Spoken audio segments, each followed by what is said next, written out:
Peoples party ने अपने तमाम अरकान असम्बली को इस्लामाबाद में जमा कर लिया। दूसरी जानिब पीडीएम फैसला ये कर रही है कि हम इजलास में शिरकत नहीं करेंगे। आज चेयरमैन ने यह कह दिया कि तमाम अरकान जो हैं वो इस्लामाबाद में जमा हो। इसकी बुनियादी वजह क्या लगती है आपको? शिरकत तो करनी ही नहीं। पीपल्स पार्टी जो है ना, वो अपना एक नया राउंड खेलने जा रही है।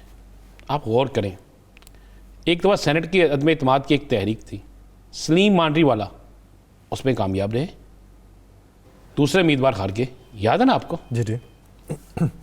इसमें भी आप देखें कि यूसुफ रज़ा गिलानी कामयाब रहे, मुस्लिम लीग नून के उम्मीदवार यहाँ पे इलेक्शन हार गए। पीपल्स पार्टी ने अब तक पीडीएम के अंदर जो उन्होंने चाहा है, जिस पे उनको फ़ायदा मिलता है, वो उन्होंने किया है। इस्तेमाल पूरी पीडीएम होती है, लेकिन जिसमें पीपल्स पार्टी का नाम हो, जिसमें ये हो कि एक जरदारी साहब पे बारी, वो करते हैं। इसलिए ये जो आज भी लोगों को वहाँ पे रहने का कहा जा रहा है, मैं आपको बता दूँ, आने वाले दिनों में हालात तब्दील हो सकते हैं। मेरे पास जो इन्फॉर्मेशन है, चेयरमैन सेनेट का इलेक्शन जो हो रहा है, इसमें अपोजिशन के अंदर एक बड़ी दरार शुरू हो गई है। एएनपी मांग रही है vice chairman, deputy chairman senate के लिए। अब्दुल गफूर हैदरी से ये कमिटमेंट कर चुके हैं, अख्तर मेंगल भी मांग रहे हैं।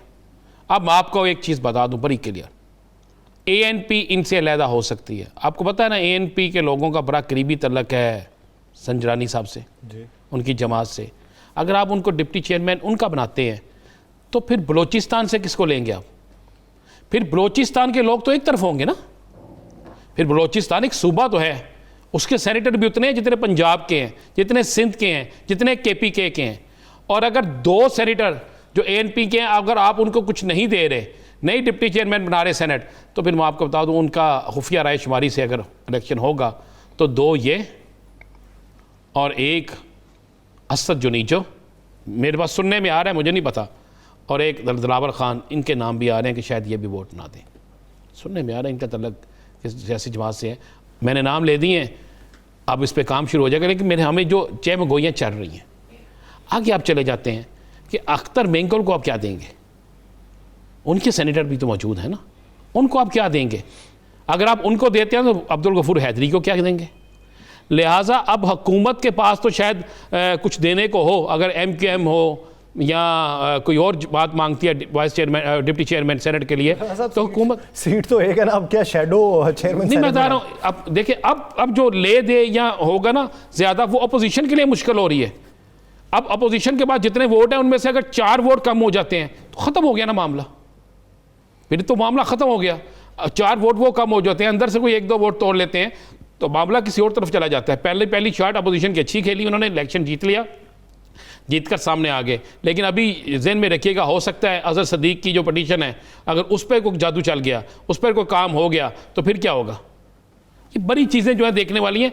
पहली दफ़ा होगा कि पीपल्स पार्टी जो अपनी अगली हिकमत अमली बना रही है, वो हिकमत अमली सेनेट इलेक्शन के बाद बनेगी। आप पीपल्स पार्टी के अंदर से ही अगर कोई ऐसा काम पड़ गया कि जिस तरह पहले एक दफ़ा सेनेट के इलेक्शन में पड़ा था अदम एतमाद के वक्त, तो फिर क्या होगा? मेरे जो सुनने में आ रहा है, कुछ ऐसा होने जा रहा है। सही, कुछ ऐसा होने जा रहा है। अब पीपल्स पार्टी समेत मुस्लिम लीग नून हो, पीडीएम की बाकी सियासी जमातें, उनकी हिकमत ये है कि 8 मार्च के इजलास में वो देखेंगे। अभी वो सिर्फ लॉन्ग मार्च अनाउंस करेंगे, मैं आपको बिल्कुल क्लियर कह दूं। अभी अदम एतमाद की तरफ नहीं जाएंगे, जा ही नहीं सकते ना। कल अगर एतमाद का वोट ले लिया वज़ीर आज़म पाकिस्तान ने, तो फिर ये बात कई माह पे चलेगी ना। फिर वो अपनी सियासत करेंगे और जाएंगे लॉन्ग मार्च। तो लॉन्ग मार्च मैंने बहुत अरसा पहले आपको कहा था कि ये पूरे पाकिस्तान से करेंगे, कि पंजाब से कौन निकल रहा है। इशारा दे दिया ना मौलाना ने, आज ही इशारा दे दिया कि एक शहर में तो इकट्ठे हो नहीं सकते, आपको मुख्तलिफ शहरों से एक जगह ये हमने आपको पता है, हमने तो 2-3 माह पहले कह दिया था कि इनकी प्लानिंग क्या है, किस तरह मफलूज करना सारा सिस्टम, किस तरह किया जाएगा। इनकी प्लानिंग ये है, ये इस तरह जाएंगे। अब अगली हिकमत अमली इनके लिए सबसे मुश्किल, मैं फिर कह रहा हूँ, अब हुकूमत के लिए शायद इतनी मुश्किल ना हो।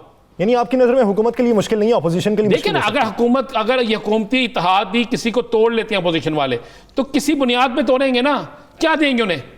अब जो भी टूटेगा वो कहेगा मुझे डिप्टी चेयरमैन सेनेट बना दे। पंजाब के हवाले से जो अदम एतमाद की तलवार लटका दी गई है अब वज़ीर आला पंजाब उस्मान बुज़दार पे, ये पंजाब का फार्मूला आसिफ जरदारी साहब ने किस बुनियाद पर दे दिया? मैंने आपसे पहले कहा कि इसका फार्मूला बनाया गया था, और ये फार्मूला आज से तकरीबन 1 माह पहले बन गया था। और इस फार्मूले के तहत पीडीएम को ये यकीन दहानी कराई गई थी कि आप मेरे कहने पर चले। जिस वक्त आसिफ अली जरदारी ने, आपको पता होगा, मोहतरमा की शहादत के बरसी के मौके पर जो तकरीर एक की थी कि मुझे पता है मैंने किस तरह करना, आप सब कुछ देखें, मेरे कहने पे देखें, मेरे तरीके से देखें, तो उस वक्त ये फार्मूला तय हुआ था जिस पर मौलाना साहब जो है काफ़ी हद तक राज़ी हुए थे। ये जो आपको लॉन्ग मार्च आगे से आगे जा रहा है ना, ये उसी फार्मूले के तहत था। उस फार्मूले के तहत यही था कि जनाब किसी तरीके से बलूचिस्तान में मौलाना साहब को दाखिल किया जाएगा, पंजाब के अंदर जो है वो मुस्लिम लीग नून या किसी बड़े इत्तेहादी को। अब मुस्लिम लीग नून जो है वो इस पर तैयार नहीं है, मैं आपको ये बता दूं। और वफाक के अंदर मैंने जिस तरह कहा कि वो मियां नवाज शरीफ यहाँ तक तैयार हो गए थे कि वफाक में पीपल्स पार्टी हुकूमत ले ले, हमें कोई इतराज़ नहीं है, लेकिन पंजाब हमें दिया जाए।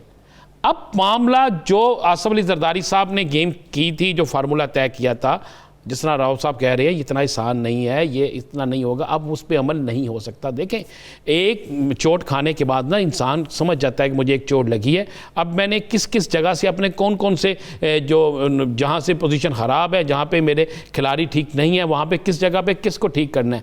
कोई शक नहीं है, मुझे नज़र आ रहा है कि पंजाब में कोई तब्दीली आ सकती है, जो चल रही है बातें, कोई शक नहीं कि और भी किसी जगह तब्दीली हो सकती है, लेकिन ये चीज़ें हिस्से में नहीं आएंगी। ये अब आसिफ अली जरदारी साहब के फार्मूले के मुताबिक नहीं होगा। या सर, ये मैं आपको बिल्कुल वो चीज़ बता रहा हूँ जो इस वक्त मार्केट में है। मेरी आज बड़ी ज़ुम्मेदारान से बात हुई है, उन्होंने कहा नहीं बस हो गया जितना होना था, अब इससे ज़्यादा नहीं होगा। और अब मेरा ख्याल है वज़ीर-ए-आज़म पाकिस्तान भी बहुत सी चीज़ों को समझ चुके हैं, उन्हें भी इस बात का इल्म हो चुका है कि मैंने वाकई किस जगह पर ज़िद करनी है, किस जगह पर ज़िद नहीं करनी है, कहाँ पर कुछ जो है बेहतर करने के लिए मैंने कहाँ पर किसी को हटाना है, किसको नहीं हटाना। ये काफ़ी चीज़ें जो है मामला दुरुस्ती की तरफ जा रहे हैं और इमरान खान साहब जो हैं वो अपने गोल अचीव करेंगे।